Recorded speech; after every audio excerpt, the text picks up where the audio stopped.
അതായത് കഴിഞ്ഞ ദിവസം പത്രം വായിക്കത്തില്ലല്ലോ, നല്ല ശീലമല്ലല്ലോ. അതുകൊണ്ടാണ് ഞാൻ പറയുന്നത്. കഴിഞ്ഞ ദിവസം 4ാം ക്ലാസ്സുകാരിയായ ഒരു കുട്ടിയുടെ ബാഗ് അമ്മ പരിശോധിച്ചപ്പോൾ 2500 വില വരുന്ന ഇലക്ട്രോണിക് സിഗരറ്റ് ആ ബാഗിൽ നിന്ന് കിട്ടി. ആ 4ാം ക്ലാസ്സുകാരിയായ 9കാരിക്ക് എവിടുന്നാണ് ഇലക്ട്രോണിക് സിഗരറ്റ് കിട്ടിയത് നമ്മൾ ചിന്തിക്കണ്ടേ? എവിടുന്ന് കിട്ടി?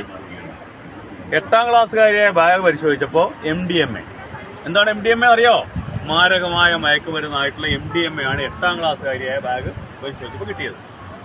ആ കുട്ടി ആത്മഹത്യ ചെയ്തു. കാരണം എന്താണെന്ന് അറിയണ്ടേ? 8ാം ക്ലാസ്സുകാരി ആത്മഹത്യ ചെയ്യുന്ന കാരണം എന്തായി? ആ കുട്ടിയെ ഈ MDMA ചെറുതായിട്ട് കൊടുത്തിട്ട്, ക്രീം ബിസ്ക്കറ്റിനകത്ത് MDMA കൊടുത്തിട്ട് ആ കുട്ടിയുടെ നഗ്നമായ ഫോട്ടോ എടുത്തു.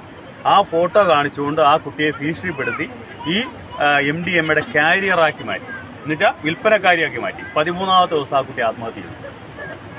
അപ്പൊ ഇതൊക്കെ പത്രത്തിൽ വരുന്ന വാർത്തകളാണ്, ഞങ്ങൾ കേസെടുക്കുന്നതാണ്. അപ്പൊ നിങ്ങൾ ദയവായി എന്ത് ചെയ്യണം?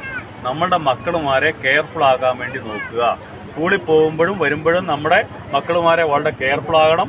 അവരുടെ കാര്യങ്ങൾ സംസാരിക്കണം. ഒരു ഫ്രണ്ട്ലി ആറ്റിറ്റ്യൂഡ്, അതായത് മക്കളുമാരും അമ്മയും തമ്മിൽ ഒരു ഫ്രണ്ട്ലി ആറ്റിറ്റ്യൂഡ് വളർത്തിയെടുക്കണം. സംസാരിക്കണം, അവരുമായിട്ട് സംസാരിച്ചുകൊണ്ടേയിരിക്കണം. അതുപോലെ തന്നെ ആവശ്യമില്ലാതെ മൊബൈൽ ഫോണുകൾ കൊടുത്ത് കളിപ്പിക്കണ്ട. കൊച്ചു കുഞ്ഞുങ്ങളിപ്പോൾ മൊബൈൽ ഫോൺ കൊടുത്താലേ അവർ ആഹാരം കഴിക്കും. ആ ശീലമേ വേണ്ട. കാരണം കഴിഞ്ഞ ദിവസം കണ്ടോ അമ്മയുടെ കഴുത്തറുത്തത്? 14കാരൻ അമ്മയുടെ കഴുത്തറുത്ത കണ്ടോ?